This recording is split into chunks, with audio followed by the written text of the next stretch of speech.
I love Shaq and Kobe coming together. Okay, first of all, I gotta start here. I don't know why people to this day still try to make out a beef between Kobe and Shaq. Thank you. When just last year, like a couple years ago, they did the sit down special, talked everything out. Yes. They didn't always get along, but they were always homies. That happens with so many people. They've clarified this. And the piece of tape from that interview with Kobe that went where Kobe was like, I could have won 12 bleeping championships if Shaq had stayed, had stayed in shape. And then everyone, real talk though, they'd had 8 minimum. Oh yeah, that's what's crazy it's not about that. one. Yeah, the first high number, but 8, you're like easily. Yeah, like they had no reason to lose that one against the Pistons. That right there was number 4. Shaq went on camera twice. He went outside. It was him and one like on his own. Yeah. And then when him and Kobe did that sit down, he said, "I came to camp out of shape because I knew I had you." Yeah. He said that multiple times on record. Yeah. So it's not. This is just what happens, especially around this time. Like football hasn't fully picked up yet. Oh yeah. Slow news days at the point. Even though we kind of have a lot of other stuff to talk about, but this is the thing with like Kobe. Any Kobe topic is gonna get people going, and the media feeds on that. There's at least once a week you'll see a Kobe related tweet or debate that media starts. The summer. I got theories about this summer. Oh, bro. I'm telling you, it's been happening. It's been happening ever since he retired, and it gets more. Oh yeah, I've seen all of it. I'm just starting to block all those people. That's how I deal with it because I'm just like, you're ignorant.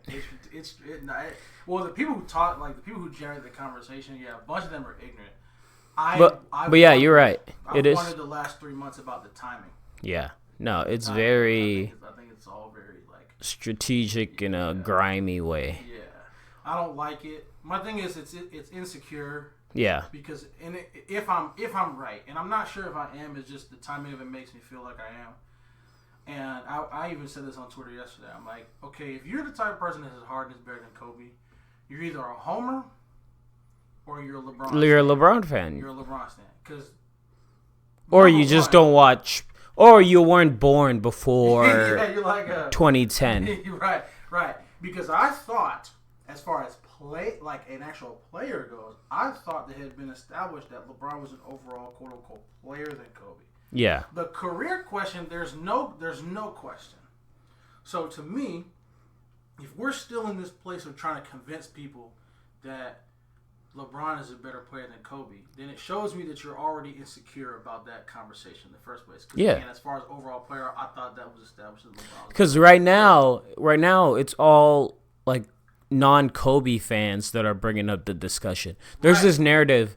Everyone's like, Kobe fans when Jordan versus LeBron talks debates start, and there's this idea of Kobe fans going crazy or trying to butt into the conversation. Right. And it's like, we're not inciting any of that. We're not initiating any of that debate. The thing that got me confused about, that had me laughing about that one, though, because I saw that when it said, oh, LeBron and MJ fans and Kobe fans. The thing that I laughed about was, I was like, wait a minute. Jordan and Kobe fans have way more respect for each other than for LeBron. Yeah. I'm like, wait a second. Like, there's... Kobe fans acknowledge... Like, Kobe, I don't remember any animosity between those two groups of people. Kobe fans acknowledge Jordan as the GOAT because there's no way you could be a Kobe fan without being a Jordan fan. Right. Because Kobe was basically the second coming of Jordan. Yeah. Imitation, greatest form of... And we talked about play style, and we talked about all those things in the past. And that's what was funny. And it was only one account, and I didn't even retweet the account. I just screen capped it and posted it. Because it was a LeBron fan that was basically saying that had got into part of that conversation and stuff. Yeah. Talking about play style. And the thing that cracked me up was when somebody made the case for Kobe, he said, I don't really like Kobe's play style. And somebody responded with, yeah, but Kobe's play style and Jordan's play style were super similar. He responded with that by saying, well, I guess I don't like MJ's play style either. And I'm like, either you're really you're dumb. You're just on the dude's job so much that it doesn't matter what anybody says. But again, the timing of it has been real interesting because it started.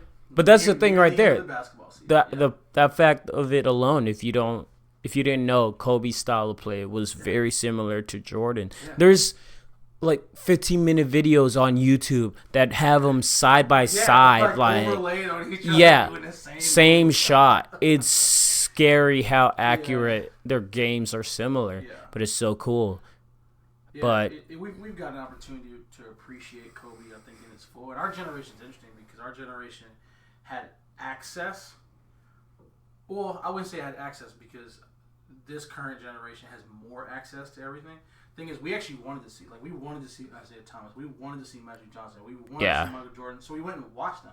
Yeah. We got cats now who make statements about overarching basketball principles and themes who have not gone back and chosen to watch that stuff. I'm like, unless you have never seen Shaq, you don't get to talk about Shaq.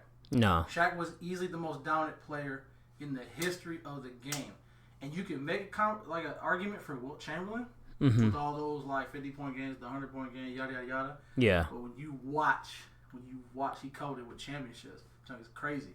But no, it is strategic because the thing that I've noticed was, and this is why I say insecure, because if you can prove Harden was better than Kobe, it's easy to prove LeBron is better than Harden. So it's almost like this, not transitive property, big but yikes. This if-then thing that you're trying to do where if we talk Twitter into Harden being better than Kobe, then there's no argument on who's better than Kobe. Then there's no argument that LeBron's better than Kobe because Harden's better than Kobe. That's the part that bothers me, where I'm like, first of all, outside of the fact that I would take Kobe's first 3 years over Harden's first 3 years, and I'd take Kobe's prime. Give me the best Harden season. I would take that 100 times 10 out of 10. over. And that's what I was saying. I was like, if you choose not Kobe at any point, you're either a homer or you're a LeBron stan. That's no other two groups of people tried to diminish Kobe in that way. And it's one of the reasons why Steph fans talk about the mortal enemy of 3 Sigma Mafia. That's why people hate Warriors fans and even worse Steph fans, because LeBron, the conversation would have been over if Steph had not come around at the time that he did. LeBron would literally have 7 championships, and the conversation would have been over if it wasn't for that team. But yeah, that's Harden better than Kobe stuff? No. What? So I wasn't even gonna get this. I ain't gonna give air to that garbageness. It's just stupid. But they did come together on It's Twitter. just dumb. Shaq and Kobe. Yeah. That was hot too. No, that's basically what I wanted to get to. Yeah. Just at the end of the day, no matter what people may think, it's always good when we could come together to hate on Dwight Howard. Oh, Shaq. I don't think Shaq would let that go. Last time we recorded, I don't think Howard would. He had not signed. Okay. Okay. But we had known about Boogie's injury, right? I think we talked about it. I don't know. Maybe. Either way. Yeah, we did. This is the basketball god spiting me. Because let's break it down. LeBron's a Laker. Who's my least favorite player? Don't like LeBron James. We had an opportunity to get Kawhi. We don't get Kawhi. That one I'm not as mad about as much. That basically was a collateral effect. Once LeBron came into the picture, there was no way we were going to get him, especially with AD too. Yeah. And then all the Magic Johnson stuff, that was embarrassing. And then to just be the cherry on top, Boogie gets hurt, and Dwight's back in my life. And there's not been a single Lakers fan. I listen to Lakers podcasts. I'm all over Lakers Twitter. Not a single person is like, "Yay, Dwight's back." Everyone's just like, "Hello, darkness, my old friend." No. And the closest thing to being happy that I've seen is like that, the justification where you're like, well, you know, hey, bro, if you can get me like 8 points and 10 Yeah, points, yeah. It's all the justification. Yeah. And this is the thing about it. It's not, there's no talks yet of, none of it has been discouragement because of his play. Because technically speaking, he's probably going to be a better fit than Boogie just because of the injury Boogie was coming back off of. And he'll be... would have needed a lot of 5 minutes because AD Yeah. played 5. And Boogie needs to play with the ball in his hand, but Dwight Howard would be great with the pick and roll and facilitating. Him and JaVale would be a good 1-2 punch. Yeah. It's just the dude is so immature. There was this thing where like He's flaky. Like it's weird, bro. yeah. And this was the thing. This was the thing that seeing it come full picture now, when he left the Lakers, everyone was like, "Oh, it goes back to the whole Kobe bashing him." Like everyone bashing Kobe is like, "Oh, you know, Kobe did this to him. This was Kobe's fault." Blah blah blah blah. He went to the Rockets, it didn't work out. He went to back to Orlando, it didn't work out. He went to the Hawks, it didn't work out. He went to the Wizards, it didn't work out. He ended up with the Grizzlies. I'm telling you, it didn't. I don't care if he had 30 and 20. I am writing you off the moment I find out that part of your conditions for re-signing were that they basically cut Kobe off the team. He wanted them to amnesty him. Yeah. He wanted them to amnesty him. And that's when the next day, I don't care how many points. the next game, Kobe had that amnesty that game where he went off and he just tweeted amnesty that. And that was just the legend of Kobe continue to grow. I've never heard of anything more absurd. And this is just so great because Rob Pelinka is the GM. Kobe's former manager, or former agent. Yeah. So, like, Pelinka feels some type of way about Dwight Howard. All the other players already feel some type of way because they know and what they've heard, and especially just people in the front office who've been with the Lakers for a while know also, because 10 years wasn't that long ago. So, because I've never... This is the thing. Has no idea how lucky it is. This is the thing. Magic and Kobe still ride for them. Yeah. This is the thing. I've never seen a player coming in, like joining a team, and there's just been so much set up to it beforehand where it's like, yo, you better not mess up. Yes. You better get your ish together. Exactly. Literally. Before he signed anything. It's crazy. When you got Rondo of all people saying, "Hey, bro, we ain't gonna be taking any of your ish." Rondo got the history of being a clown. Rondo coming to you, sitting you down. It's like, "Hey, listen, buddy, we ain't gonna be taking none of that." Got a non-guaranteed contract. This is quit in the middle of a playoff game, like Rondo. Yeah. When he's on the Mavs, yeah. He just quit. Look, I got a friend, Wes. Just bring up Rondo around Wes. He's a Mavericks fan. That man will go off. Go off. That's my favorite. Just say, "Hey, Wes, how you feel about Rondo?" And it is quite the sight. But yeah, this is like it sucks what happened to Boogie Cousins, but the Lakers are in the best case scenario with this. Dwight Howard turns out to be great. He turns out to be same old Dwight. Cool. They could cut ties with him. They ain't got to pay him nothing. Mm-hmm. It's not gonna. I also think the buyout market.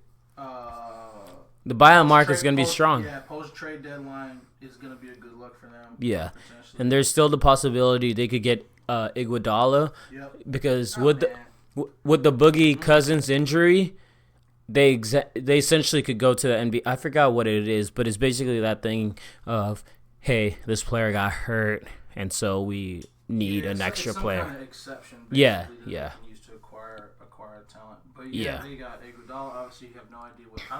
I don't know. Memphis feels like one of those petty teams who's like will either trade him to like an Eastern Conference team or just not release him and make him play there all year. But we'll see. I don't know. I mean, Memphis. Well, it is Dwight. I was like, they released Dwight, but again, it is Dwight. We'll see. I miss it, man. Here's what I need not to happen, just because the league would just burn down. I don't feel like dealing with it this year. Is I don't need if Memphis trades him and the team that takes him cuts him. That's what we don't need. Yeah. Because if that happens, then he's going back to the Warriors, and I don't feel like dealing with people. Yeah. People hating all year. Because they can't. So they can't. If Memphis can't cut him and Warriors get him, he would need to be traded to another team, and that team would need to cut him from the league to be able to re-sign.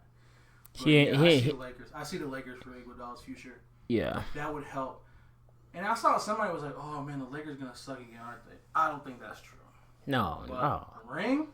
No. I don't see it. I don't care. I don't care. Warriors are not dead like some people seem to think that we are. D-Lo gonna low key go off. I don't know about that, but we'll see. We'll see. They're not dead. It's gonna hurt not having Clay. That's gonna hurt. Yeah, that's gonna hurt for sure. And it's gonna. I mean, it'll be a fun season either way. That's why I'm going into it with just no expect. I just want to make the playoffs after not having made it the past 10 years. Let's just start there. Go from there. Boy, I swear, that's where no need to build huge expectations. Just go from there and get it. It was 2 weeks of wildness, but we could officially say Chick-fil-A still reigns supreme. I have yet to try this Popeyes chicken out. Bro, the Twitter account. When your Twitter account says like we're out of food, like nationally, nah, bro. That's a wrap. I've never heard that before. That's a wrap. And I sent Devan that link. I'm like, this ain't the first time it's happened with Popeyes. Matter of fact, when Boondocks made fun of it, they were referencing a real event that actually happened. Yeah. When Popeyes doing the bucket of chicken. I forgot. Like they should $4.99 bucket of chicken. Yeah. Like, hold up. A chicken when y'all promo. Y'all yeah. Promo for it for chicken. This is the thing. I've been people saying is like, yo, this because with the news coming out earlier this year that they're coming out with the Boondocks, man. It's gonna be. This might be the greatest, just work of art to touch TVs. That show was not only prophetic, but it would be the most appropriate for now. Oh, and we talked about that, and I get chills thinking about it because y'all. This is the thing, y'all forgot. Oh I yeah. think y'all were offended over Chappelle's joint. Are you joking? Oh, we'll get into Chappelle's joint in a second. I know we're gonna get there, but like people were legit like offended. They're like, "Oh yeah." The funny thing. I'm like, wait a second, boom! Aaron McGruder hasn't even come back on the scene yet. Y'all about to get slapped. Well, not even that. The funniest thing about the people that are getting upset, like there was, I was following Vice, and then they had tweeted this link to an article, and it's like, "Don't watch Dave Chappelle's new special." I went through the comments and everyone was just roasting him. There was one comment that was roasting him that got more likes than the actual post. And at that point, I was like, oh, yeah, y'all bums. I unfollowed them. But it was basically the idea because Chappelle going Chappelle. He's been the same dude the past 20 years. He literally left $50 million on the table because of the same thing. Y'all try to cancel him. Y'all try to keep him in check. And he's like, nah, I'm going to do my own thing. Disappeared. Came back on the scene. Netflix gave him $40 million to do, I believe, 2 specials. I don't know. But he's getting paid, basically, to do these specials. And each one has been really good. And I got to go back and watch the other 2. But this one, by far. Yeah, because isn't this the 5th one? Yeah. This is them 2 middlemen snuck in because I saw the first two. Yeah. Those two middle ones snuck in without me noticing. I was like, bro. Yeah. I forgot about those. Yeah, there's that one he does in like that very small club. That one's really good. But this one, he touches on everything with the Michael Jackson stuff, with the opioid, his take on the opioid epidemic. That one was hilarious, and it was so good because it's a great point, and I didn't really think about it until then, where it's like, man, that really is the narrative of how it's crazy how it's getting pushed with the opioid, you know? Like, hey, this is a sickness. This is something meant like beyond, you know, these people are suffering. We got to help them out and stuff. It's like, cool. Where were y'all when the crack epidemic was going on? Where were y'all when the crack epidemic was going on? And I wasn't even the one getting attacked. Yeah. I was like, bro. Yeah. He said that, and just say no. Yeah, it was just say no. Yeah. And the best part, because it's a rarity with comedians, because there's only like some comedians that do it that I genuinely like it, and I could tell it's genuine. But like the comedians that tell a joke and it makes them laugh, but it's not like a fake laugh or whatever. Like Dave Chappelle is the key at that, because he'll just like there was a couple times in the special he said something that was just so ridiculous or so funny, even he was laughing, and he just run to the back of the stage and come back. But him and Kevin Hart are like two of those that are up there for me, that, you know, they could say something so funny, and when you're able to make yourself laugh, and because there's some dudes that just laugh at all their jokes. It's like, bro, you're trying too hard. You're putting on the front. You're one of 12 people laughing. Yeah. It seems too fake, but nah, it's such a great special, and it really is just him fighting against the cancel culture, because he basically, one of the things he does is he goes at the LGBTQ community in typical Dave Chappelle fashion. He basically goes down letter by letter, and it's hilarious. And he does that specifically because he's all like, there's one group of people that have an issue with me. It's the LGBTQ. So what am I going to do? Continue or just rag on y'all. And it's so great. And he does it. But my thing with him is there's no area that's goes untouched. Yeah. So that's one of my things. Just like, you could get offended about this one thing, but he's going to say something 10 minutes later that you feel some type of way with, and you also agree. So it's like, hey, bro, stop being sensitive. He's going at everybody. And that's what I used to tell people about the Boondocks, where like Aaron McGruder's very equal opportunity offense. He'll go at everybody. There's nobody that gets spared. Because even though, like, to give you an example, even though Riley and Huey are basically the main characters of the show, he talks about some of the drawbacks of being overly militant in Huey's character. He talks about the drawbacks of being overly hip-hop culture when it comes to Riley. But he also makes fun of suburban white culture. He makes fun of Republicans. He makes fun of Democrats. And the thing that I've always loved about Dave Chappelle is, like, and all good comedians, is that nobody and nothing is off limits. And yes, I do believe there are certain things that, like, talk about the decency of a human being, just stay away from. Yeah. But there are things that need to be said, and Dave Chappelle has always been the type of person that wants to say those things that both need to be said and that people aren't willing to. Yeah. And somehow make you laugh the whole time. Somehow. He's always done that. Yeah. I was just talking to somebody the other day about Killing Him Softly. Kill Him Softly, bro. Oh, it's... Y'all go look up Kill Him Softly. If you got HBO, you can watch it right now. And just watch his entire opener talking about D.C. and Virginia. Mm-hmm. Watch that whole segment.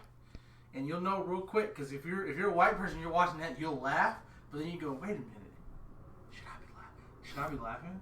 Because he transitions straight from that to, like, the cops sprinkling cocaine on people. Like, Sprinkle some cocaine. Yeah, literally. Oh, look at this black man. put up pictures of his family on the wall. Let's just sprinkle some crack on. Get out of here. Like that's, yeah. So I've always appreciated that about him, where he's equal opportunity. If there's something that needs to be said, he'll say it, and again, somehow he'll make you laugh while doing it. So yeah, it's such a funny special, and he touches on everything within the past year or so. Talks about Kevin Hart with the whole Oscars drama. Talks about who's the other comedian dude that got canceled? The white boy. Yes. Oh my gosh, I see his face. Yeah, redhead, right? Louis C.K. Yes, Louis C.K. Louis C.K. He's gone. Yeah. I haven't heard his name in feels like years already. Mm-hmm. Oh man, I was just reading an article with some of the jokes that were in it. I gotta go back and watch it, but it's so good. But it is, I think we need. I don't want to say we need more people like Chappelle. We just need Chappelle. It worked out so perfect. Every generation needs one.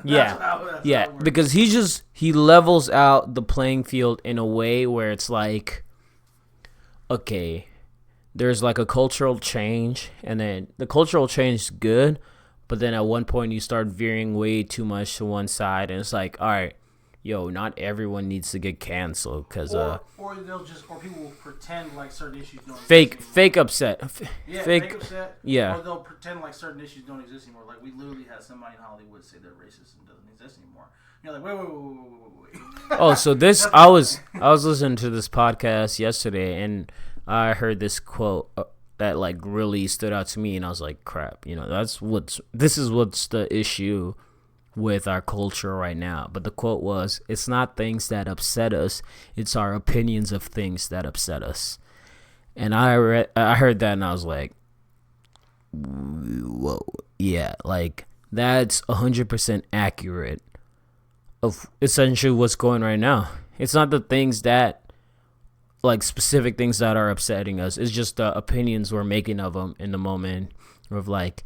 And it's also that idea of like, hey, these people are fake mad about, or these people are either fake mad about it or seem like they're mad about it, so I feel like I should feel that same way. And also, I think there's a thing with social media also.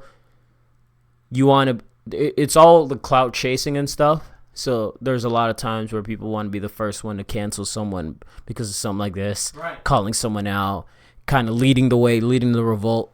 Let's go. Twitter world, unite, attack this person. And when that fails, it is epically hilarious because everyone's all like, tried to cancel Dave Chappelle. Oh, with the no hairline? Bro, she said, dang, it's finally time we cancel Dave Chappelle. All those responses were, yeah, nah. Yep. Quote tweets, never. Nah. Sorry. Yeah. Everybody. And that's a thing also where it's like, I kind of felt bad. I was like, dang, bro, she was genuinely offended and nobody was on her side. And that's the thing about it where it's like, yo, be careful, because you could 100% be genuinely upset about it and feel some type of way. As soon as you try to go viral, you don't control how. Nope. Once you put your opinion out of there, hey, it's free game, because people have just as equal right to put their opinion out to your response. And so you say, no, this I was offended by this, blah blah blah, cancel him. Nah, we good. That junk was hilarious. Matter of fact, I'm gonna go watch it again. That, like, it's over for you. It's over for you. Yeah. It's not all peaches and cream. So when you wield in that cancel culture threat, that junk, you got to be careful about it. Yeah, it can go wrong real fast for you. Yeah, because that's the problem with just now. Like, this is the thing. Every day there's somebody, a media personnel, somebody famous that's got to apologize for something they said, something they did. And this is the problem with, that's kind of it for most of the life they chose or the life that kind of got tossed on them. But if you're speaking behind a live mic or TMZ cameras run up to you, or there's cameras in a room and you didn't realize they were there and you said something, or some leaked text gets sent out where you're saying something, it's like, it's a wrap for you. Like, yeah. It's gonna suck. But the crazy thing is, you think about it 5 years ago, that's not the case. And it was still in the same way where there's people getting issued, like something would happen, someone would say something wrong on TV. Hey, I said this yesterday, apologize about it. They would apologize about it. We kept them moving. Now, it's one of those where, yeah, there's some people that probably should get canceled. Everyone that works for Fox. But there's some people also, it's like, yeah, hey. And it also goes by the depth of the apology, the genuineness of it. And also, you got to look at the history of it. Is it, okay, this is the first incident this person's had. If we're just going to one and done type of rule, you mess up once it's over, it's like, all right, everyone's screwed. But it's a history, one of those, like, give me one of the disgusting Fox people. Who's the buddy that? Doug Gottlieb on there? Who was the buddy that recently went on vacation because he said some stupid, like, the KKK isn't, or he said white supremacy isn't. I forgot. Is this Fox Sports or Fox News? It's all of Fox, bro. It's Fox News. It's Fox News. But he said white supremacy isn't. I don't know. He's irrelevant. It don't matter. But there's many of the Fox people that like and culture or whatever. And what's that one? See, this is the thing. I don't. You talking about Whitlock? No. I'm talking about Fox News. I could give 2 Fs about Fox Sports or any of that garbage media. I just know Colin Cowherd's on there. Skip. That's about it. And I could care less about it. But any of those Fox News people, like, they have repeated histories of just saying outlandish stuff. And so in this current climate now, because it's one of those, it's like every few weeks, every couple days, there's saying something ridiculous. It was a matter of, they said something crazy and then they disappear. Yeah. So there's a difference between always going at those people and trying to get them canceled, minus someone on, a local channel that says one thing that, like, slips out. I've had that happen a couple times where, we've worked with student ministry before, and when you're on a live mic and stuff, and you're just kind of spewing things, and sometimes things come out, and you're like, "Oop, probably shouldn't have said that." You just gotta either keep it moving, or if it's super severe, you gotta apologize for it later. Mm-hmm. But yeah, I don't know how I got in the ramble of this stupidness. You're also, talking about the one strike. Yeah. We gotta be careful with the whole, canceling and why and type of stuff. Yeah. And again, I get the sentiment, because I do believe there are certain things when it comes to human decency you don't make jokes about. Yeah. But then it's not always jokes, because like the examples you gave, Fox News, very rarely are people joking. These cats will say that and be dead serious about it. No, I didn't say they were joking. No, that's what I'm saying. Oh, yeah. We're talking about comedians. Yeah. Comedians who everybody's like, cancel this, cancel that. And it is. It's different, because sometimes, we want to do that to people who entertain for a living. But then you go over to the other side of the pond, or you go to the other side of the train tracks, and it's people who are legit on news networks who will say stuff. And that's different, where it's like, okay, you don't need to be up there anymore, point blank, period. But yeah, I think people gotta be real careful with the whole cancel culture thing, and I'm glad that Dave Chappelle took him a few moments to basically to target the cancel culture. Yeah, I do appreciate that. Well, I'm just I came into this just talking. So if you got anything else you need to... I know it was crazy, and I don't want to talk too long about them, because I do feel like this past couple weeks we could have generated a lot of conversation just on them alone. But we talked a little bit about how the difference between Amazon's global takeover and Disney's global takeover is that we're actually here for Disney's global takeover. But so they had D23 this last weekend.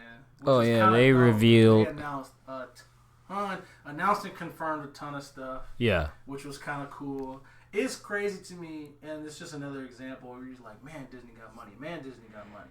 It was crazy to me that with every movie and show they announced, they pulled up the whole cast. Yeah. Like all of them. I'm like, how do you know how stupid that is? Yeah, how do you book all these people? Yeah. Well, that's the same with Apple when Apple did their last main event or whatever, and they were rolling out their new streaming platform. Basically, they had J.J. Abrams. They had all these. They had Steve Carell. They had Jennifer Aniston. They had everyone basically that was going to be doing a major streaming project for them there. And that's one of those, it's like, bro, you got to be an Apple to make that kind of ask where it's like, yeah, Beyonce wants me where? Yeah, I'll do that. Apple wants me where? Yeah. I'm in there. The mouse wants me where? Yeah, I'll do that. Yeah, that and yeah, those type of things are just crazy because you see some of those other like bigger companies, but that aren't on the level of the Apple, the Disneys, that like they could pull in maybe a couple people here and there, but like to have it to this scale where this is the next 20, 30 projects we got coming out. This is the main person in each of those projects. Yeah. Presenting them to you guys in such a like this is, Comic-Con. These other networks, they send their people to Comic-Con there. We're doing our own Comic-Con. So that's the thing I've always bragged on. There's a studio called Bethesda, and they're the ones that made like Skyrim, Fallout, like really, really, really, really big games. They've gotten to a place now where they might make the call to have their own event because their games are that big. Yeah. And Disney's got to the place now where D23 is and D23 has been a thing for a minute. They just kind of rebranded, but it's gotten to the place now, especially now that they're starting. If you notice, they're starting to push some of the Fox stuff for real now. Yeah. It was kind of crazy to see clips and highlights from it because you're just like, yo, they're just gonna have their own like Comic-Con basically. Yeah. That's crazy. That's so crazy. But yeah, now I'm excited about some of the stuff that they announced. A lot of stuff, man. To be honest with you, I like Marvel. Some of that stuff I never even heard of. I know. Eternals? I know. That looks hype. That cast is sick. That cast is stupid. And I said this last week. That cast is sick. I watched the clip again. I was like, wait a sec. This cast is off the chain. So I'm excited about everything they're working on doing. So they man, Mulan. I would say I didn't bring up Mulan last week because I was still like, bro, how much of the like Disney movie are they gonna do? Let's get down to business. So I'm excited about that movie because they said they're gonna draw actually from source material in combination with the movie Disney classic, and I'm like that's the sweet spot. That's what you do. That's gonna be money. I just need to know if they're still gonna have Mushu. Oh, yeah, bro. I don't think it's happening. Yeah. It'll be. I think if you felt like, man, we couldn't do this CGI well enough, it's better. Oh yeah. Not do it. Yeah. At all, like yeah. And I would understand that, but it's tough because when you think Mulan, who you thinking Mushu? Mushu. Who was it? Was it Chris Tucker, Chris Rock? Eddie Murphy. Oh, that's disrespectful. Eddie Murphy was killing it, bro, for a while. Yeah. Absolutely killing it. Yeah, he was phenomenal in that. He's making his way back because he's got they're filming Coming to America 2 now, but I think yeah. So and he has a deal with Netflix for a special. I'm telling you, because people need to get ready. Go back and watch old Eddie Murphy. Yeah. Stand up. Y'all aren't offended yet. It'll be interesting. It'll be interesting because he hasn't done a project in years. But basically, I'm assuming that Netflix comedy special is gonna drop either. I think like January 2020 because he's supposed to be on Saturday Night Live. December like 21st. Probably gonna promote it a little bit. Yeah, promo. So it's probably gonna be a build up because I doubt Coming to America would be well. It could be either Coming to America or that comedy special. But yeah, Eddie Murphy's kind of re-emerging back into the scene, so which will be cool. They announced it earlier this summer. Yeah. Coming to America. Yeah. So that's either December, fall next year. Yeah. Yeah. It's probably. Is there a release date for that? But yeah, no, that man, I can't. Oh, that's so good. I know. And y'all, look, I'm gonna just throw this in there. We don't have to talk about it because this is a movie that I'm genuinely upset doesn't have a sequel. I don't know if anybody out there seen Tron Legacy. It's 2010, 8 years ago. Some of y'all were young bucks when that movie came out. Okay, Tron Legacy was dope. And when I saw the D23 commercial, you see that movie in that promo like 3 times. And I'm like, what a random movie to have that didn't even get a sequel. They couldn't even get a sequel off the ground. Didn't make a ton of money. You go back and watch that movie. It's dope, and it's got an even more dope soundtrack. There's a bunch of like little movies that I still need to I still need to see that. I still need to watch. Tron Legacy is legit. I still need to watch. What's that like? The Inception. I still need to watch that. Yeah. There's some classics I still need to watch. I just need September 1st to come by. Or actually, I'm going to call Spectrum today or tomorrow to figure out if I can get my internet set up earlier. Because we moved to this new place and they were like, yeah, we bundle internet with it now, but that's going to start September 1st. And I was like, okay, cool. So Internet with what, TV? Yeah. And it's like, so we got cable now at this place, which is weird after not having cable for the past 4 years and stuff. And it'll be great for like live sports because that's like the only thing I'll really use it for. But mine is like just watch. I can't do commercials anymore. Ever since streaming. I've been spoiled. Like I literally, so when we got it bundled. So the TV was free. Yeah. So we literally have the little box thing somewhere in the house and we legit don't use it. Yeah. So again, now PlayStation View, you'll have some commercials. But yeah, if you've been streaming for a while, we've been spoiled, bro, because we don't have to deal. We deal with two to 6 ads per production, and we don't have to worry about no commercials after that. I know. Once I like finally got most of the stuff moved in and most of the stuff set up, but basically after we're all good, I need to finish Billions. I started Billions about a month ago, and that's a really good show. A low-key, underrated, good, funny show on Netflix is Glow. The one about really it's super entertaining. I like that. Yeah, I want to get on that one. Glamorous Ladies of Wrestling or something like that. Yeah. But it's a really entertaining show. I still need to hit Snowfall. People are saying that is what was Snowfall? That's FX. That's basically is it specific character? Is it the cocaine one? Yeah, the cocaine dealer? Yeah. Yeah, I've seen that. Yeah. That's the problem. There's too much stuff right now, bro. There's too much. So, it's crazy because people complained for a while. Oh, there's nothing to watch. Yada yada. It's crazy how quality and quantity have joined together. Yeah. In TV. It used to be just like there's hella stuff on. Like we don't whatever. I got my one show, bro. Legit. And depending on if seasons line up, there will be whole shows that I won't even watch until it's completely just over. Yeah. And then I'll go through and watch it because depending on if it starts in the fall, starts in the spring, you'll have 3 or 4 shows that you genuinely like. That going on at the same time. I'm not gonna get to this until 3 or 4 months. Well, that's for me. Especially because most of the shows I like right now are on Netflix, so they come out at season's time. But it's basically gotten to the point where it all lines up where I'll forget about a show and right as I'm finishing one comes out. That happened. Glow came out. I didn't even realize the new season was coming out. Before that, I think it was Jessica Jones. Before that, On the Block. That's a really good show. There's a ton of shows that like I've gotten really into on Netflix, and the one I'm still waiting for is Master of None. Aziz Ansari. We need season 3 of Master of None. Are they doing that?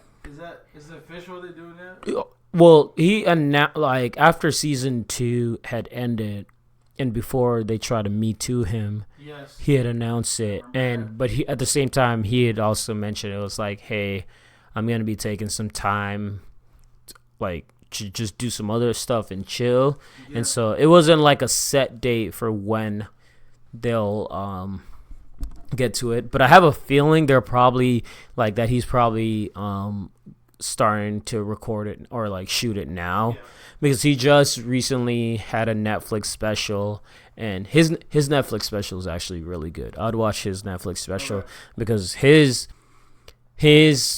he basically addresses the whole his incident, and his is really it's really cool where he's on the lower end of like basically what Chappelle's on right now, where he takes his incident, talks about it and stuff, but then all at the same time he's still like pushing. It's very, you could see his vulnerability in it. Yeah. And you can, that's what I heard. His vulnerability in it, and it's just it's really funny. It's really cool, and like it's very simple. It's just basically starts him walking out onto the stage, does his comedy set, and him just leaving the stage. It's like very simple, plain down, not a lot of production into it.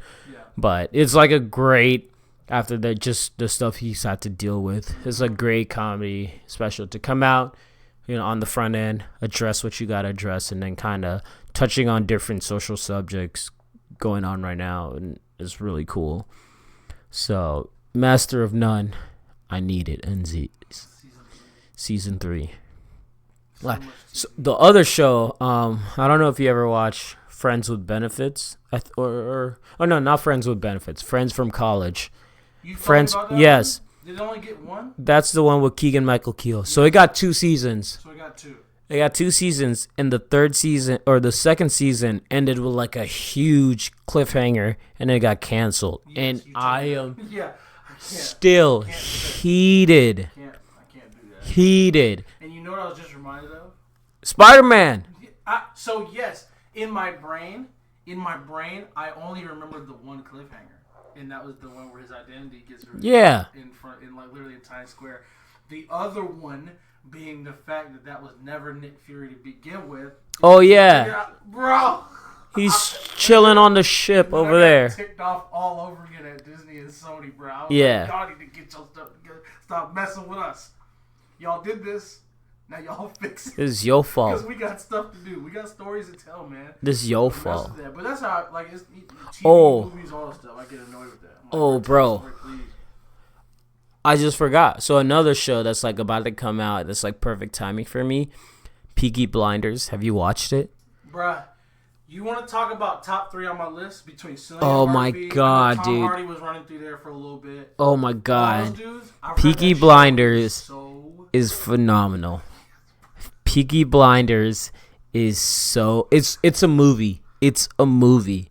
It's a super long movie that's just elite content. It's so good. And yeah, anything with Tom Hardy, you could just in it? Yeah. Bruh. Yeah. How? Because he's in that, and I'm pretty sure he did a season of Taboo. This man works. That dude works. Yes, and it's weird. It's weird because you never hear like, hey, he's shooting this right now. It's just the project comes out and it's like, oh, by the way, Tom Hardy's in this. Shooting Venom 2 soon if he hasn't already. Yeah. My man is working. He's getting it. His BBC content is elite. You know what else? Peaky Blinders reminds me too.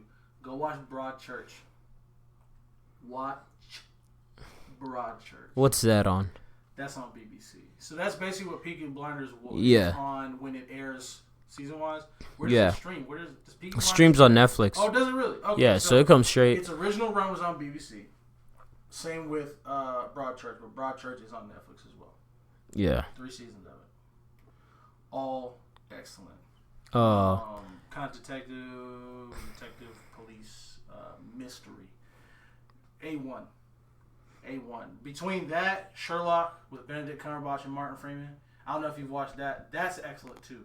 I've heard good things about Sherlock's Sherlock. that one's good. And the only reason I'm not even sure if they technically canceled that. It's just that them two cats got so they got so much work. That was just You can't just commit to a TV show right, like that. Right, because I think there's like 4 or 5 series of that. And yeah. the way they do those, a season is 3 episodes. But each episode is like an hour and a half. Yeah. So a whole season is basically like 2... It's like 3 movies, basically. So the way they did that, and that's on Netflix as well. But yeah, there's just so much TV that has come on in the past like 5-6 years. Yeah. That has just been so crazy. I just realized that my favorite show on TV right now is, I'm pretty sure this is the end, if not they've been renewed for another one, is on its 9th season. And you and I talking about this where it's like, I would rather a show end too early than it go for too late. damn long. Yeah. Yeah. And this show is one of those few that's felt like, when this ends, it'll be perfect. And the fact that it got 9, like it went by, like 9 years we've been watching this show. I'm like, that, I don't even know. What show? It's called Suits. Oh, yeah. Matter of fact, Dulé Hill's on it now. He's been in the past 2 seasons. He's, what's hey. his name from Psych? Yeah. But he's back on USA. It's good to see him back on USA. He had an incredible run on Psych, and now he's dropping some versatility on Suits. But yeah, I've been watching Suits for 9 seasons now, and every single one of them seasons have been elite. Gus. I had to let them. God, Gus. Yeah, Psych is all-time favorite TV show. We'll have to do that one of these days to go through our all-time, because that list is gonna be difficult. That's genres, bro. That's like movies. Yeah, you got to break it down, because I got from Fresh Prince to Psych to Prison Break to Daredevil. Mm-hmm. To me, still Daredevil is the greatest TV series. Just it's all 3 of those seasons were. You talk about I think season 2. Yeah, season 2 is the greatest season of a TV show for me. That was the one when the Punisher came in. Yeah, the Punisher, and then Old Girl. Yeah. Yeah, that season was. Oh my god. That season was phenomenal. And see, that's the other. I forgot about Punisher. I'm interested to see what ends up happening doing with that now. That show was phenomenal. Yeah, we only got 2 seasons of that, and those were epic. Season 2, yeah, came out early. Season 2 was so good. Season 2 was so good, and I love that actor. Bro, I'm upset. John Berthal, dude, he's phenomenal. I'm still trying to and to watch Fury. He's one of those actors that, like, okay, he only plays one type of dude, but it's like, I'm okay with that because he's so good at it. Just that, like, his gritty, just edge to it. Yeah, he's just the man's man, and he's just like, this dude's gonna kill everybody in this room. In a world where I don't, and it's funny you bring it up about being a man's man, because most of those characters now kind of annoy me. There's only a few left where I'm like, yeah, okay, I'm okay with that. Most of them are kind of like, that's kind of played out, isn't it? You know? Yeah. But he plays one of those, and he does hurt. He does hurt really bad, like really well. Like, he plays hurt extremely, extremely well, whether it be physically hurt or emotionally hurt. He plays angry better than I've ever seen anybody, bro. He scared me. Oh yeah, his anger. When they were fighting in that bar, and he killed one dude and turned around and just barked at a dude.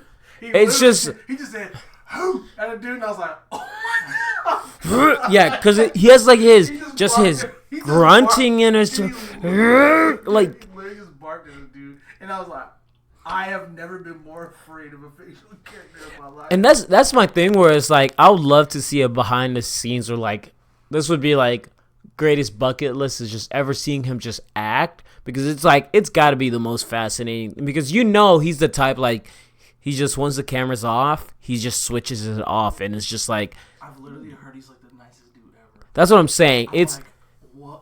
It's got to be like a complete contrast, which would be just so fascinating to see. And but what's her name who played his co-star? That interview was cool too. If you have a chance, go watch that interview, because apparently they like the girl. Yeah. They got pretty close or whatever. But like, yeah, I can't imagine with him because he's now gotten to the place where he's most known. He's probably more known for that character than he is the Walking Dead character. Good. That's where he started. Yeah. He started as Shane. Oh yeah, that's where. Yeah, Shane. Yeah, that's where I first like loved him, but hated him because it's like, oh, you're the worst. You're awful. Yeah. And then he popped up for me. He popped up in Fury, which might be some of the best casting that I've seen in a very, very long time. It doesn't get talked about enough. What a phenomenal movie! It doesn't get talked about enough. Yeah, that movie that just came by and went by too fast. That movie's absolutely incredible. Which at some point we gotta talk about Shia because my man is working on stuff. Oh, I gotta see his new projects. Look, he's got two. Both of them look like I just want to let y'all know I've been number one, day one, ride or die with Shia LaBeouf all the way. So when my man wins all the Oscars in the future, we all need y'all on the bandwagon. All y'all that be joking about him, he's had his episodes like everybody, but he's still the truth. Yeah. Nah. Shia LaBeouf, I've been saying this ever since that movie he did with Tom Hardy.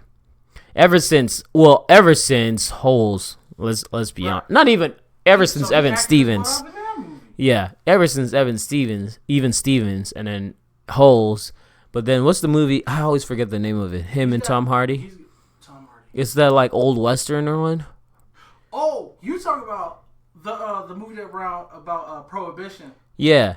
Bro, I always forget the movie that too. I'm looking. Lawless. God. That movie. It's him, and I always forget his name because he's the dude in the Terminator movies right now. Yeah. It was them. Them three play brothers. Yeah. Phenomenal.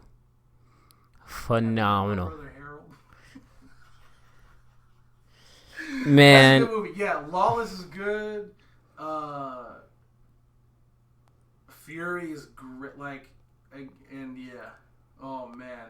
Those are two of my favorite actors. Shia and Tom Hardy. Yeah. Them boys, man. Woo. And wait till you see Tom Hardy's character in Inception. It's because it's different. Yeah. It's different than anything you've seen. Yeah. He just plays a cool dude. And he delivers one of my favorite lines in any movie ever in that movie, contextually. So, but yeah, Shia. So he's got. Well, did you see him in what was that movie with him and Rob or? Why am I can't think of any names right now of this. What was the movie about? This is gonna make me upset. Keep talking. I'm gonna figure it out. So Shia's got two movies coming out: Peanut Butter Falcon. Yes, and that's the one with the autistic kid, right? Yes. Yeah. Freaking Leonardo DiCaprio. I'm ashamed. Oh, you talking about the? Oh, see now I can't remember the name of the movie. The Revenant. The Revenant. Oh yeah. The Revenant is that's one of the most beautifully shot actors of our time. Like I've never been like on the super like the Leonardo DiCaprio like he's amazing train or whatever. But The Revenant was like a role because I feel like for the most part as of recent he's just always playing the cool guy like the pretty boy stuff like that, and especially after Wolf of Wall Street, because I think this was like one of the next major roles he played after that movie, and just seeing him in The Revenant and just that's not Leonardo DiCaprio. You seen The Departed? And I have. Yeah. That was the first one in this first. That was like early on. Yeah. Pretty Boy and everything. And The Departed came around and was like, well, okay. And then there was a long string again. Pretty Boy, yeah. And then that's kind of how it is back now with Once Upon a Time. Came around where people were like, or not Inglourious Basterds. No. Sorry, Django Unchained. Django Unchained, yes. Everybody's like, what kind of video is this? Like, yeah. So I loved his kind of like his thing because he was the heartthrob, but he would come in at points of his career and give you like a freaking gem. Yeah. In Inception, that's great. Yeah. Crazy. And that's even like in this most recent one, Once Upon a Time in Hollywood. He still plays like that pretty boy role, but it has like that Quentin Tarantino touch to it, where like it's still like Oh shoot, this one it's like you genuinely. How many Tarantino? Is this his second? This is second. So he's only done Django in this. Then. Yeah, because this is Brad Pitt's second also, because Brad Pitt did Inglourious Bastard. Yeah, and Margot Robbie, is that her first? Might be her first quick, because she wasn't in Hateful, and she wasn't in Django. Django, because Django, Hateful, Inglourious Bastard. Once Upon a Time. Yeah, but no. What was I talking about? Leah. Yeah. Before that, Shia stuff too. Yeah. No, Shia. He's got a couple projects. God, the movie I still need to see is the gentrification one about San Francisco. What was that? The Last Man, Black Man. God, I'm gonna write that down. That movie. I'm gonna torrent it or something. I need to watch that. I don't know if I showed you. I might have sent you the trailer for it. It's the movie that Shia's doing about himself, but he's playing his own father. Jeez. I know 100% I'm not ready for that movie. Jeez. Yes, and his upbringing was very interesting. Yeah. His dad was borderline, if not definitely abusive. Yeah. But his dad wanted to be literally a clown. Yeah. Huh. That's what he wanted. That's what. And that he gets to play the guy who basically didn't get to live out his dreams, but see something in his son. Yeah. So it's that dichotomy of recognizing the greatness in your child, but not in any way, shape, or form handling it in a healthy way. Shia LaBeouf. He plays his own dad. And I'm like, I'm not ready. Shia LaBeouf not ready. Is the Kanye of acting, except he just hasn't completely lost it. Yeah. And I think I'll take that back. I'll take that back because that's disrespectful to the GOAT. Shia LaBeouf is Shia LaBeouf. Yeah. Let me not, because that comparison stuff it's garbage at times. One of the few he's just he goes. And he's the one you see. Yeah. And he comes back and you're like, oh shoot. He's one of those dudes you just see the progression, the growth through them, and it's super cool. And it's just I appreciate this, and you see he's a type he's not in a movie for a money grab. There's that movie. He's well past that. I watched that movie he did about the two tennis players. Borg versus McEnroe. Yeah. That was a great movie.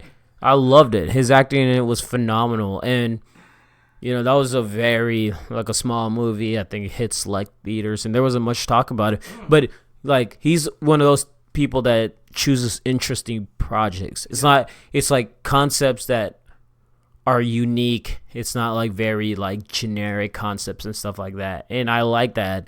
And people the stigma of Shia LaBeouf yells in most of his movie, because that was one of the things in a while. Just it goes back to us talking about John what's his name? Bernthal. Yeah. John Bernthal. He's angry in all his whatever he does, but I'm okay with it because he does it really well. But his anger in Walking Dead is different from his anger in Punishment, from his anger in something else. It's very there is different different variants in his anger, and you see that throughout his different projects, which is very cool to see. And he's quickly became on that list of John Bentham. Oh my god! He's got a jumps out the back here. Yeah. He's like, I'm out. Bye. Yeah, I can't pronounce that last name, but John B. I'm gonna just call him John B. Johnny B. Whatever project he's on, I'm 100% all right. Yeah, John Bernthal. I'm with it. Yeah, Honey Boy. Put that on the calendar. Honey Boy. Shia LaBeouf plays his own dad.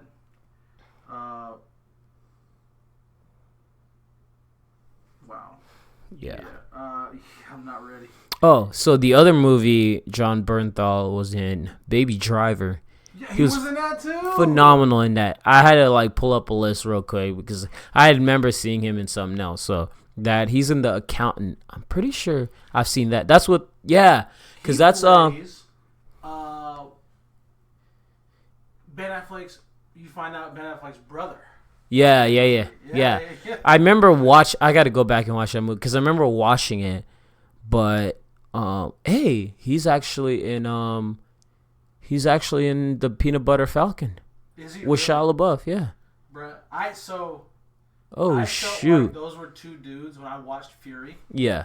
I felt like those were two dudes that like they're probably going to be in another movie together again. Yeah. Like, that felt like one of those things where. Yeah. But he also gravitates. Their dynamic was very cool. Yeah. Yeah. Well. Did you ever watch Wind River? He was in that. So that movie. Yes. So good. It was the first movie I ever done this for outside of school.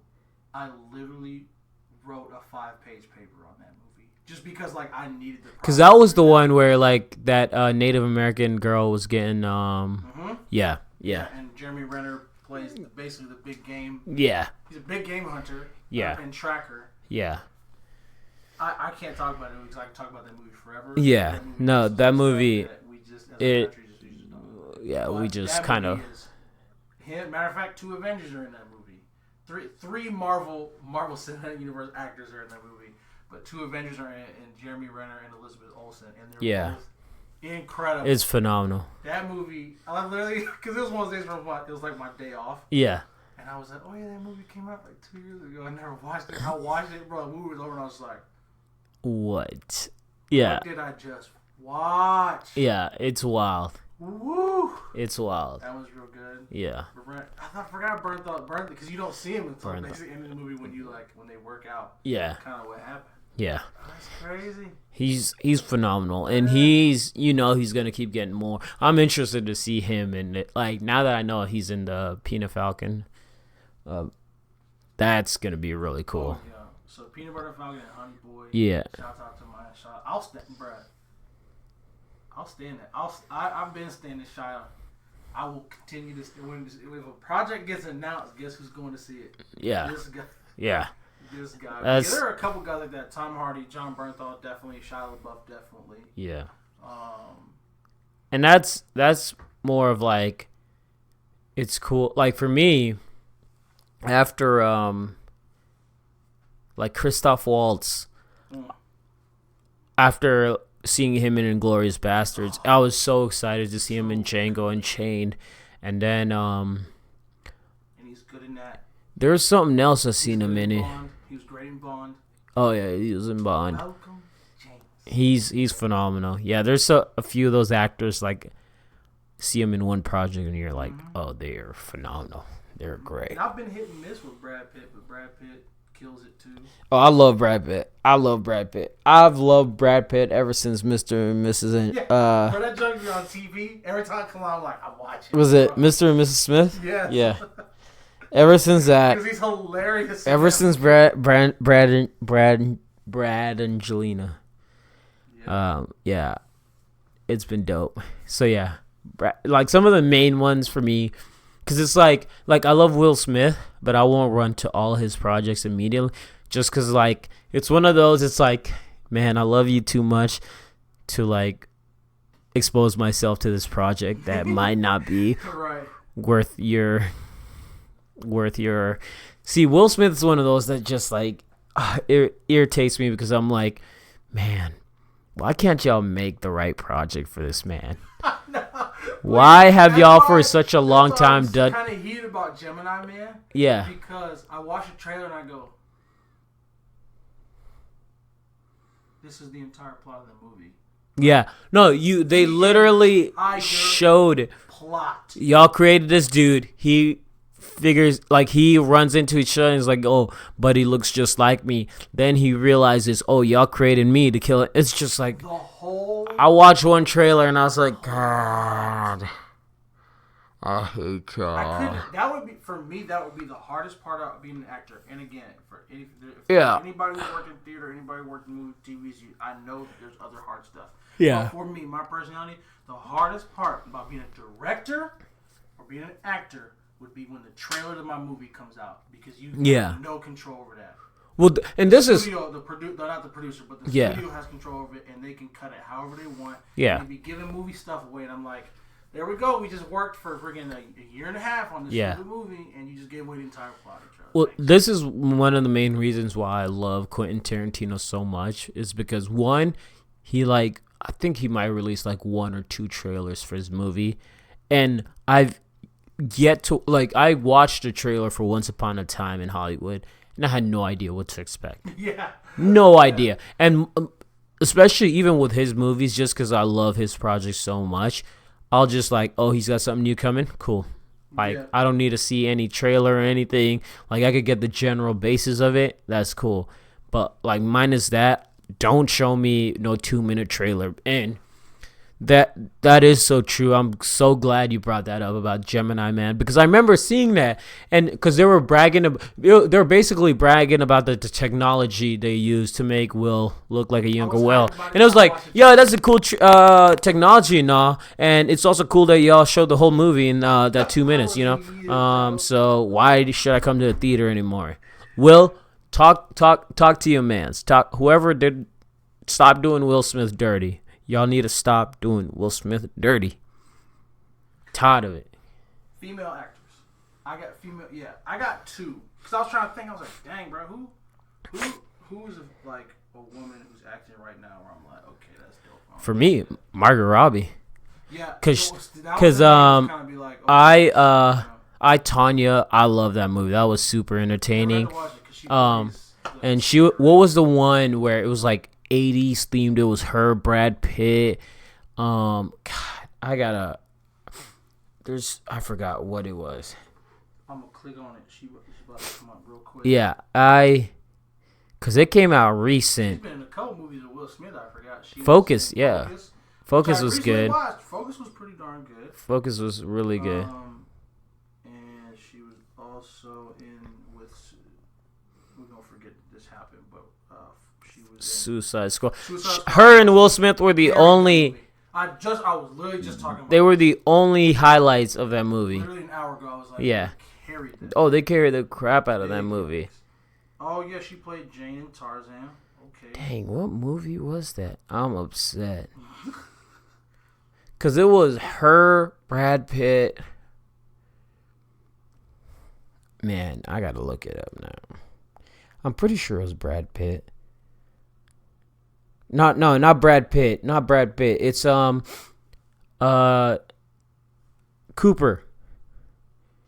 Bradley Cooper? Bradley Cooper. Oh! A little bit earlier than 80s. I know what you're talking about. Oh, shoot. I haven't even seen that come up on the list yet. Yeah, that's why. Exactly what you're talking about. Yeah. Beep, boop, boop, boop, boop, boop, boop. Yeah, it hasn't come up yet. I was thinking 2 names, Charlize Theron. Yeah. And I was thinking Mad Max Fury Road. Between Mad Max Fury Road and the movie she just did with Seth Rogen, The Long Shot. Oh yeah, that was good. Long Shot was dope, and Emma Stone. Emma Stone has been killing it. Matter of fact, she's about to reprise her role finally in Zombieland. Oh yeah, it's absolutely ridiculous. But between La La Land, which she acted, I like Ryan Gosling, but Emma Stone acted her behind off in La La Land. I thought that was great. But yeah, bro, there's too much good content. It's way too much. It's all the time. Way too much. And I'm really upset I can't find this movie right now. I just need to find this movie, and I'm ending this episode. American Hustle. There it is. Yo, that's why, because it came out in 2013. For some reason, I felt like that was recent. Oh, you know what? That's my fault. I messed up. Margot Robbie wasn't in that movie. That was Jennifer Lawrence. That's what my mistake was. That's what it was. That's where she fell off. Yeah. And it's in part because of X-Men. It's in because y'all want to know why I'm heated at Fox. Yeah. There's no reason. And look, Jennifer Lawrence. We know Jennifer Lawrence can carry a franchise because she did it with Hunger Games. Yeah. So this is not an indictment on Jennifer Lawrence. Yeah. There's no reason Mystique should have been the centerpiece of that franchise. Yeah. No reason. No. Why you got to do that to her career like that? Yeah, right? y'all were just chasing a big build actress that was. I mean, she was running the scene at that point for female actress. She was on top, but yeah, it was just it's one of those where, hey, like, you're one of the top paid actress right now. You're one of the top, most wanted actress right now. We got this role for you. Mine is, hey, this is a perfect fit for you, despite the fact of you get all the options on your table right now to choose from. But man, there's like, I have a bunch of like between female and like guy actors, I feel like, that I'm like, oh yeah, immediately, like, one, I just can't think of any, because there's a lot of like indie, especially ones that like do a lot of indie films. Like, I've really gotten into Jake Gyllenhaal, really, because he just has a wide range of, yeah. His Nightcrawler, if you haven't seen it, is such a phenomenal movie. Nightcrawler is so good. It's painfully good. Yeah.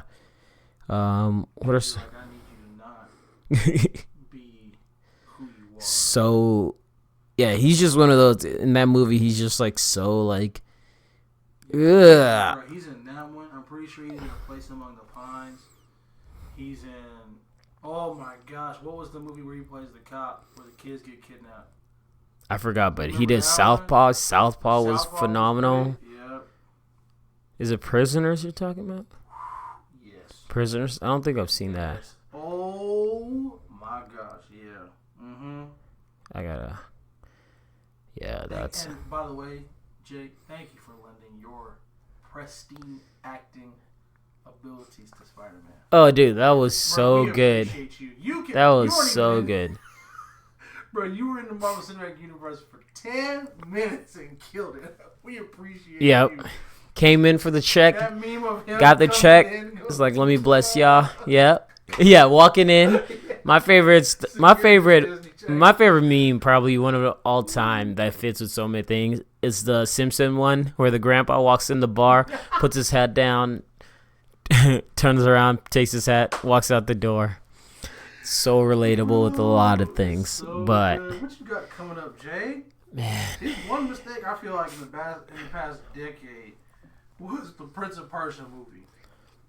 That's probably in my man's yeah. my man's one real mistake. Yeah.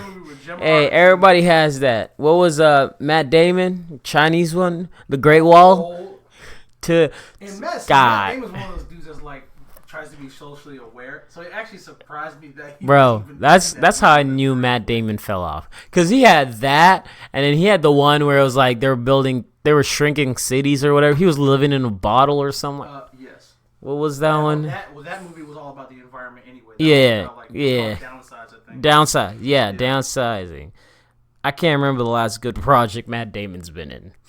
I'm pulling up his IMDb right now, but I can't. Oh wait, The Martian. Yes. 2015. That was phenomenal. And he did the latest Bourne movie. Yeah, the latest Bourne movie was really good. Yeah. Because we're just gonna erase the Great Wall. Yeah, so basically the Great Wall was 2016, but before that, he had The Martian in 2015. He had Interstellar in 2014. Which we wanted to slap him anyway for that movie, for being in that movie anyway. His character. We appreciate you, Matt, but we yeah. The character you play, we wanted to kill. Yeah, he hasn't. It's been rough for him lately. So speaking of Jake, I had no idea he was in this movie. In what? John C. Reilly and Joaquin Phoenix played brothers. Yeah. And I just found out Jake Gyllenhaal's in it. Have you heard of this movie called The Sisters Brothers? No. So, Joaquin Phoenix, who is just about to... he's doing Joker, right? Joker. Yeah. Not debut, but he's about to unveil his Joker. And John C. Reilly, as in like Will Ferrell. Oh, John C. Reilly's hilarious. They play brothers who are bounty hunters. Wait, is that coming out?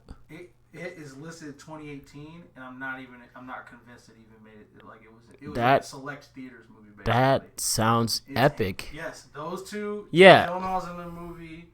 Because you talk about like the independent film stuff. Yeah. And I'm like, oh yeah, that's one that's got to be. Yeah. Has to be on the list. But I was just looking up to see what Jake was working on. He's got a ton of indie stuff I've never even heard of, bro. That's what I like. You seen that movie Life? That junk's stressful. That's the one where him, Life of Pi. Him, not Bradley Cooper, Ryan Reynolds. Him, Ryan Reynolds. I'm pretty sure. No, just Life. They go up into space and they find like this little life form. Yeah. On Mars, and everybody in the space station dies. Oh, It's basically like Alien, except way more realistic, which makes it. I remember it coming out, but that's the thing. People got mad at that movie, and I'm like, I don't know why y'all are mad. This is literally Alien, except 10 times more realistic, which makes it 10 times more. Yeah, terrifying. Yes. Yeah. It's unsettling. The whole movie is just like. No. See, I gotta look up like movies from the Sundance Festival because there was a couple indie films that like came out or were coming out that I got. What is the super? Is it Cans? It's the I know what you're talking about. I can't remember. It's CANN. Yeah. It's whatever. There's a co I need to pay more attention to. That would be a superhero movie. I'm going to like mainstream. Yeah. If I want to see a movie though.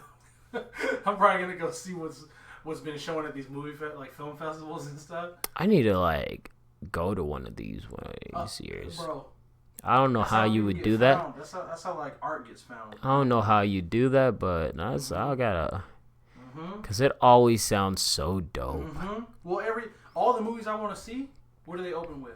5-star rating. It just says movies. Yeah. So whatever. I'm like, right. That's how Peanut Butter Falcon is. Yeah. People already love Peanut Butter Falcon. Yeah. And I'm like, y'all got to see it?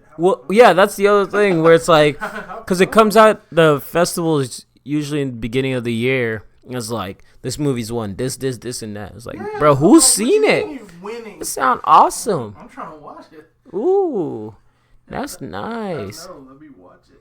Yeah. And Jake Gyllenhaal has had a ton that were like that. Where you're just like, dang. And who did a couple? Ryan Gosling's done a couple. Yeah.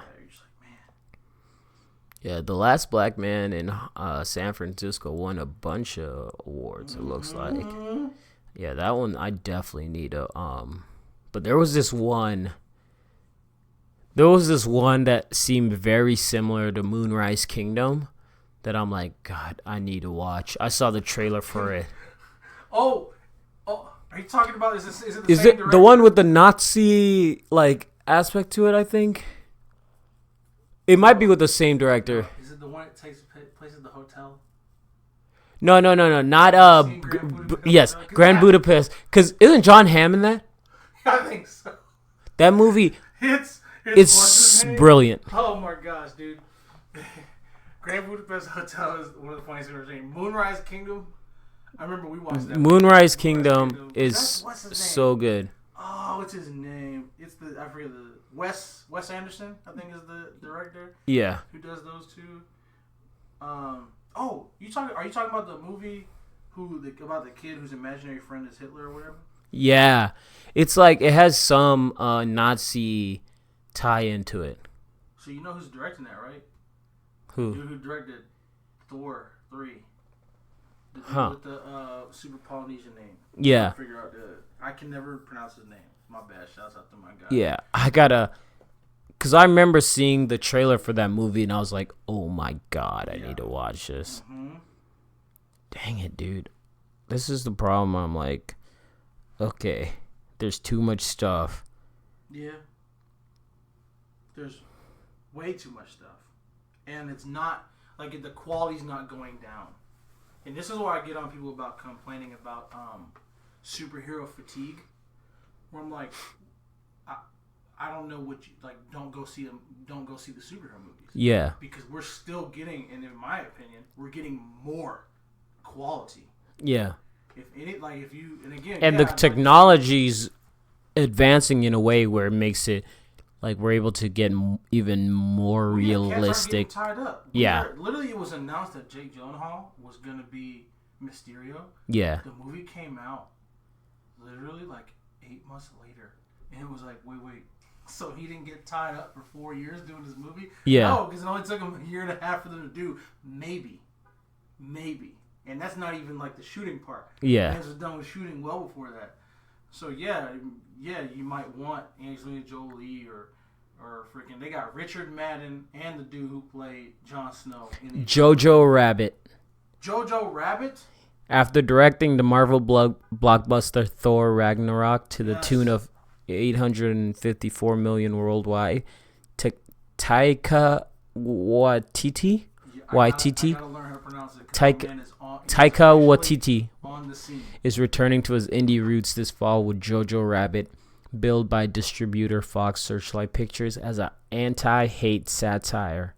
If you haven't heard of it, just look up Jojo Rabbit. Watch the trailer for it. If you love indie films, you're gonna be excited for this. Yeah, I'm gonna just write the name of that down so I don't forget it. But that's the thing, like, wow, Scarlett Johansson, Sam Rockwell, Rebel Wilson. Yeah. Sheesh. And that's the thing with some of these indie films. It's like, some of them, because like Moonrise Kingdom had a stacked cast. It's so great because they'll combine it. Because who was the oddball in it? Ball dude. All the action movies. Bruce Willis. Randomly in it. Bruce Willis. Yeah, and then every action movie imaginable. Like the camp counselor was a guy who played in the first Hulk movie. Hold on, let me pull it up. Fight Club. What's his name? God, dude. That was 2012. Wow. That. That's what I'm saying. That movie. So Edward Norton. Yeah. Yeah. So here. Edward Norton, Bill Murray was in it. Yeah, I forgot. Yeah. Bro, Bill Murray is joking. Jason Schwartzman, who's hilarious. Oh my gosh. Man, what? Yeah, I'm excited. I need to get back to because I genuinely love indie films, minus like the big blockbuster superhero movies and all. Right behind that, indie films for me are like a top up there, because there's just one of them it's basically, hey, you got all the creative power in the world, you're making it, and then you're basically like, hey, I got this project for you, you're selling it after the fact. Yeah, it's not, hey, I don't know, it's just yeah. It's wild. We got some good stuff coming up, but we're gonna go ahead, get on out of here. We got to go. I can only sit on this chair so long before my butt starts hurting. Over here doing just a wobble, little dance. That's how I be spinning sometimes. Yeah. But once again, Culture Discourse Podcast. You can follow us on Twitter at CDiscoursePod. Message us, tweet us. You got questions, remarks, comments, whatever, holla at us. Yeah. Also, subscribe to this podcast if you haven't already. If you've listened this far, you a real one. Hit the follow button or the subscribe button. Leave a review. Hit that 5 stars. Just, put some fake generic stuff. It don't matter. Oh my gosh. This is such a great podcast. We appreciate you. We ain't trying to get canceled on these streets. I started and I was like, wait, what kind of accent are you doing right now? I'm not gonna lie. Let me stop. If somebody tries to start, we've made it. If somebody goes on Twitter, it's like, hey, is it time to cancel the Culture Discourse podcast? Bro, I would roll on the ground and laugh. I would laugh so hard.